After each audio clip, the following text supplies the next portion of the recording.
नमस्कार मित्रों, मैं विकास वर्धन। आज आप लोगों के समक्ष एक बहुत ही ज्वलंत मुद्दे को लेकर हाजिर हुआ हूं। हम सब लोग अभी तक न जाने कितने लाख रुपए, कितने करोड़ रुपए कमा कर खर्च कर चुके हों। लेकिन आज रुपये के बारे में जो बात आज अब मैं आपको बताने वाला हूं, शायद संभवतः आपने सुना ही नहीं होगा। चलिए इस रुपये की कहानी को आज शुरू करते हैं। आ जाइए रुपये की बोध कथा। आज हमारे पास दो नोट हैं। 10 रुपए के दो मुद्राएं हैं। एक मुद्रा है ये मेटल का, इस पे भी 10 लिखा है, और दूसरी मुद्रा है ये कागज का, ये भी 10 का नोट है। दोनों की वैल्यू बराबर है। ठीक उसी प्रकार से जिस प्रकार से कि कोई वजन नापने वाला वाट लोहे का हो, मिट्टी का हो, चाहे पीतल का हो, किसी भी धातु का बना हो, चाहे तांबे का बना हुआ हो, लेकिन उसके पीछे जो वैल्यू है वह है 1000 ग्राम का। 1000 ग्राम का कोई भी चीज हो उसे 1 किलोग्राम कहा जाएगा। ठीक उसी प्रकार से यह जो रुपया है, यह जो रुपया है या ई रुपया है, जितने भी प्रकार का रुपया है, उस सब रुपया की वैल्यू 1 रुपया ही है। इसका मतलब है कि इस रुपये के पीछे कुछ मात्रक है, कुछ स्टैंडर्ड है। जिस प्रकार से कि जो वाट होता है उसके पीछे एक स्टैंडर्ड होता है 1000 ग्राम का, उसी प्रकार से जो रुपया है, इस रुपये के पीछे एक स्टैंडर्ड है। वो स्टैंडर्ड क्या है? वह 1 रुपया का स्टैंडर्ड है 777 मिलीग्राम गोल्ड। 1 रुपया क्या क्या स्टैंडर्ड है? 777 मिलीग्राम गोल्ड। अब यह रुपये का जो इतिहास है, 1540 ईस्वी में शेरशाह सूरी ने सबसे पहले रुपयों को इंट्रोड्यूस किया था। उस वक्त उसने 11.6 ग्राम का 1 तोले का सोने का सिक्का बनाया था, जो कि 10 रुपए का होता था, और उतने ही वजन का चांदी का बनाया, उसका वजन उतने ही वजन का, उसका वैल्यू था 1 रुपया। यानी कि 10 चांदी के सिक्के और 1 सोने का सिक्का बराबर हुआ करता था उस समय। उसके बाद 1862 में पेपर करेंसी एक्ट आया। अंग्रेजों ने कहा कि आप सोने चांदी में जो लेन देन करते हैं, इसमें आपको जोखिम हो सकता है, कोई छीन सकता है। आप अपने सोने चांदी का सारा जो सिक्का है वो आप मुझे दे दीजिए, और मैं आपको एक प्रोमिसरी नोट देता हूँ, जिसके तहत आप लेन देन कीजिए, और जब भी आपको आपका सोना चांदी चाहिए, आप किसी भी बैंक में जाइएगा या नोट दीजिएगा, और उस नोट के बराबर जितना सोना चांदी है वो आपको मिल जाएगा। तो उस वक्त का जो नोट था उसमें लिखा होता था कि on the demand of bearer sum of 10 rupees at any issue of the bank. यानी कि यह बियरर को दिया जाएगा, किसी भी बैंक में जब वो जाएगा तो इसके काउंटर में जितना सोना या चांदी रखा गया है वो बियरर को दिया जाएगा। और यह जो लिखा हुआ कंटेंट था, यह आप 1968 के पीछे किसी भी नोट में आप देख सकते हैं। आप गूगल में सर्च करेंगे तो 1968 के पहले जो भी नोट था उसमें ऐसा लिखा हुआ आता था, तो उसे आप देख सकते हैं कि और उस वक्त मिलता भी था। आप किसी भी बैंक में जाते तो जितना गोल्ड होता था वो गोल्ड मिल जाता था। 1968 में क्या हुआ कि इसे रूपांतरित कर दिया गया, इससे जो वचन खंड है इसे बदल दिया गया। अब सिर्फ लिखा आता है कि मैं धारक को इतना रुपये अदा करने का वचन देता हूँ। यह जो ऊपर था कि ये ऑन द डिमांड ऑफ, और नीचे लिखा था eight any issue of the bank, इसे हटा दिया गया।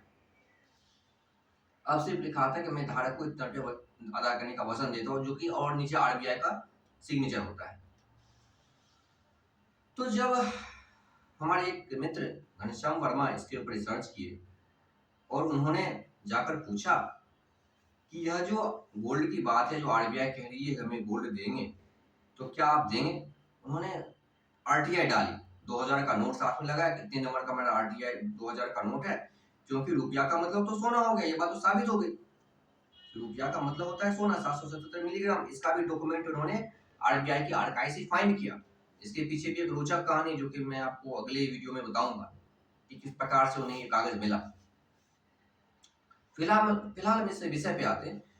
तो वो डॉक्यूमेंट भी उन्हें आरबीआई से मिला, और उसमें लिखा हुआ है कि 1 रुपया बराबर 777 मिलीग्राम, या 1 तोला सोना बराबर 15 रुपए। 15 रुपये बराबर 11.664 ग्राम गोल्ड। तो उसे आप कैलकुलेट करेंगे तो 1 रुपया में 777 मिलीग्राम गोल्ड बैठता है।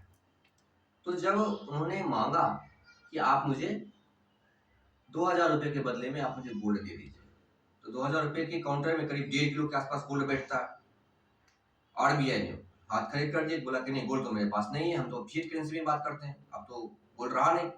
तो भैया पूछा कि आपने कब लिया है गोल्ड के बदले, ये गोल्ड बेस्ड जो करेंसी थी उसके बदले में आप फिएट करेंसी कब ले आए?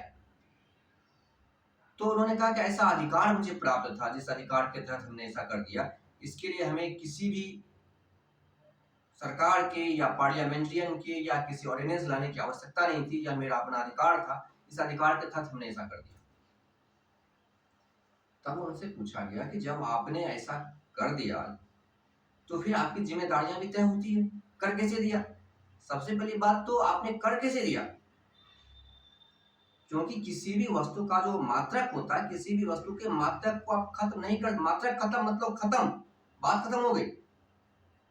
1 किलोग्राम बराबर 1000 ग्राम है, और मैं कहूं कि 1 किलोग्राम से मैंने 1000 ग्राम को हटा दिया, अब सिर्फ 1 किलोग्राम है, तो इट डजंट मैटर, इसका कोई अर्थ ही नहीं है। 1 किलोग्राम मीन्स 1000 ग्राम उसके पीछे उसका मूल्य है, और हम 1000 ग्राम को पीछे से खिसका दे, बोले अब ये बस यही है 1 किलोग्राम, तो इसका कोई अर्थ नहीं। अब 1 रुपये का मतलब यह जो नोट है यह सिर्फ एक कागज का नोट और एक मेटल का नोट, इसके पीछे जो वैल्यू थी वो वैल्यू खत्म हो गई, इसके पीछे जो गोल्ड था वो खत्म हो गया। अब हम जो बात बोल रहे हैं, अब हम जो श्रम करते हैं, हम जो किसी गुड्स को बेचते हैं, उसके बदले हमें ये कागज के नोट मिलते हैं, जबकि नियम तो यह होना चाहिए ना कि धन के बदले हमें धन मिले। अगर हम आपको कोई चीज दे रहे हैं, कोई वस्तु दे रहे हैं, कोई कीमत दे रहे हैं, तो उसके बदले मुझे भी कोई कीमत मिलनी चाहिए, या कोई मेहनत करे तो हमें उसके बदले में हमें धन मिलना चाहिए, ना कि कागज का टुकड़ा, क्योंकि अब यह कागज का टुकड़ा ही है, इसके पीछे जो मूल्य था वो मूल्य खत्म हो चुका, और ये जानकारी जनता से छुपाई गई, ये जानकारी जनता को अभी भी नहीं है। पढ़े लिखे लोग जो कि 60 साल 70 साल 80 साल के हैं, जो वकालत की पेशा में हैं, उन्हें भी इस बात की जानकारी नहीं है कि ये फिएट करेंसी है, इसके नीचे स्वर्ण का आधार हटा दिया गया है। और कैसे हटा गया, किस प्रकार से ना ऑर्डिनेंस लाया गया, ना पार्लियामेंट में बहस की गई, क्योंकि जब आप रुपया लिए थे उस वक्त तो आपने यह वचन दिया था, और इस इतने बड़े विश्वास के साथ लोगों ने यह रुपया रखा बैंक में, इसके बदले में हम जब चाहे ले सकते हैं। यह नोट है, यह प्रोमिसरी नोट है, यह सिर्फ वचन खंड है कि मैंने आपको दिया, तो फिर जब भी हम जाएंगे आप मेरा रुपया मुझे वापस दे दें। रुपया का मतलब गोल्ड होता है या कागज का टुकड़ा है, या तो रुपया देने का वचन पत्र है, ना कि रुपया है, इस अंतर को समझना होगा। रुपया का मतलब है 777 मिलीग्राम गोल्ड, ना कि रुपया का मतलब है यह नोट, यह तो प्रोमिसरी नोट है, यह तो सिर्फ वचन पत्र है कि हम देने का वचन दे रहे हैं। क्या देने का वचन दे रहे हैं? तो रुपया देने का वचन दे रहे हैं। रुपया का मतलब क्या? गोल्ड। रुपया का मतलब है गोल्ड, ना कि यह कागज का टुकड़ा। तो अब जो यह नोट है यह सिर्फ दंड आधारित है, क्योंकि यह लीगल टेंडर है, अगर हम इसे नहीं मानेंगे तो हम दंडनीय है, इसके पीछे कोई मूल्य नहीं है। ये बात ऐसी ही हो गई कि एक कागज की पर्ची पे मैं आपको लिख कर दूं कि इसकी वैल्यू 100 रुपए है और आपको मानना पड़ेगा, अगर नहीं मानेंगे तो हम आपको दंडित करेंगे, और उस भय से आपको यह मानना पड़ेगा कि यह जो कागज की पर्ची पे जो मैं लिख करके दे रहा हूं इसकी वैल्यू 100 रुपए है, बाकी उसकी वैल्यू कुछ नहीं है, पर्ची के सिवा उसकी कोई वैल्यू नहीं है। तो इस प्रकार की मुद्रा तो एक्सेप्टेबल नहीं है, बिल्कुल एक्सेप्टेबल नहीं है कि जो हम मेहनत कर रहे हैं, जो हम किसी गुड्स को बेच रहे हैं या हमारा श्रम है वो अब कागज में कन्वर्ट हो रहा है।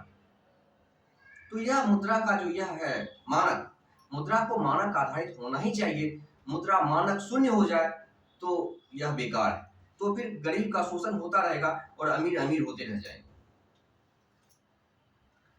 अब हम आते हैं एक दूसरे पहलू पे, यह पहलू तो आशा करता हूँ समझ में आ गई होगी।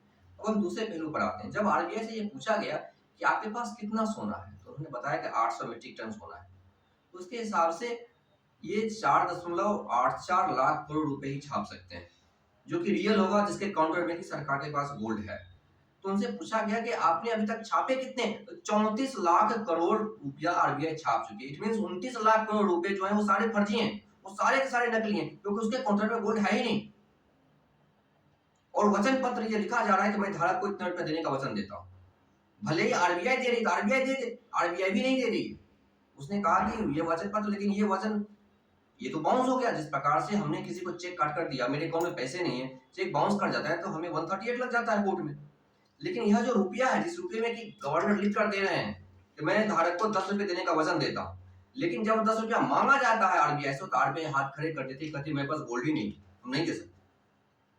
तो ये तो बिल्कुल धोखा हो गया देश की जनता के साथ, तो ये बहुत बड़ा धोखा हो गया। तीसरी बात, जब उनसे पूछा गया कि आपने अभी तक लोन कितने ले रखे हैं, तो 206 लाख करोड़ रुपए का लोन दे रखी है सरकार। गोल्ड कितना, यह मैंने बता दिया। कैश कितना छाप रखा है, ये मैंने बता दिया। अब यह स्थिति है देश की अर्थव्यवस्था की, और जब वो सरकार लोन देती है तो उनसे पूछा गया कि जब आप 1 करोड़ रुपए लोन देते हैं, 1 करोड़ रुपए का लोन बढ़ करके एक वर्ष में 1 करोड़ 10 लाख रुपए अगर होते हैं, 1 करोड़ रुपया तो आपने छापा, लेकिन जो 10 लाख रुपए इंटरेस्ट बढ़ा, उस इंटरेस्ट के लिए क्या आप रुपया छापते हैं? तो नहीं, वो इंटरेस्ट के लिए रुपया नहीं छापते। तो जब इंटरेस्ट के लिए रुपया नहीं छापते हैं तो वह 10 लाख रुपये कहां से कोई व्यक्ति चुकाएगा? इस प्रश्न का कोई जवाब नहीं है किसी के पास। जो 10 लाख रुपए बढ़ गए, उस 10 लाख के लिए आरबीआई ने नोट छापा ही नहीं, तो आप दोगे कहां से? ये इम्पॉसिबल है देना, ये इम्पॉसिबल। जब जो करेंसी, क्योंकि आरबीआई ही नोट छाप सकती, हम आप तो नोट छाप नहीं सकते, और आरबीआई ने नोट छापकर मार्केट में डाले ही नहीं है इंटरेस्ट के लिए, तो आप इंटरेस्ट चुकाए नहीं कैसे? तब आता है एक मल्टीप्लायर थ्योरी इकोनॉमिक्स का कि उसके थ्रू होता है। लेकिन ये मल्टीप्लायर थ्योरी कितनी दूर तक ले जाएगा?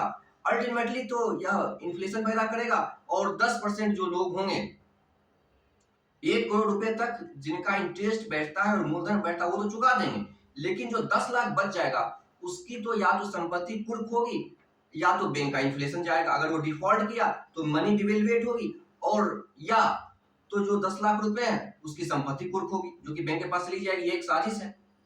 यह एक साजिश के तहत, क्योंकि आरबीआई को पता है जब हमने नोट दिए हैं उसके काउंटर में हमने छापे नहीं है इंटरेस्ट के लिए, तो निश्चित रूप से उतने रुपए की संपत्ति हमारे पास आएगी ही आएगी। या तो मनी डिवेल्युएट होगा, मनी डिवेल्युएट होगा, मनी का परचेज पावर घटेगी, तो पब्लिक इनडायरेक्टली जो वस्तु परचेज करेगी, इनडायरेक्टली उस पैसे को पे करेगी, और वो पैसा पुनः वापस उनके पास आ जाएगा।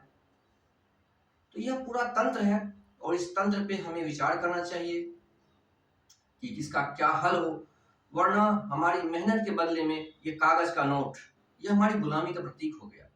क्योंकि हम सिर्फ इसे भय से मान रहे हैं। इसमें लिखा गया है कि मैं वचन देता हूं, यह एक वादा पत्र है, लेकिन सवाल उठता है कि वादा के पीछे डंडा खड़ा नहीं होता। यह सिर्फ वादा ही नहीं है, यह एक डंडा है, क्योंकि वादा तो आप पूरा ही नहीं कर पा रहे, अब बचेगा डंडा कि अगर आप इसे नहीं माने तो हम आपको डंडा मारेंगे। तो डंडे के बल पे इसे मनवाया जा रहा है, यह तो उचित नहीं है, यह सहनीय नहीं है। कोई जिंदा जमीर वाला व्यक्ति तो इसे स्वीकार नहीं करेगा कि मैं जो कमा रहा हूं वह कागज के नोट में बदला जा रहा है, और उसे हमें मानना ही पड़ेगा, वरना हमें लगेगा डंडा कानून का। यह बात असहनीय है मेरे लिए।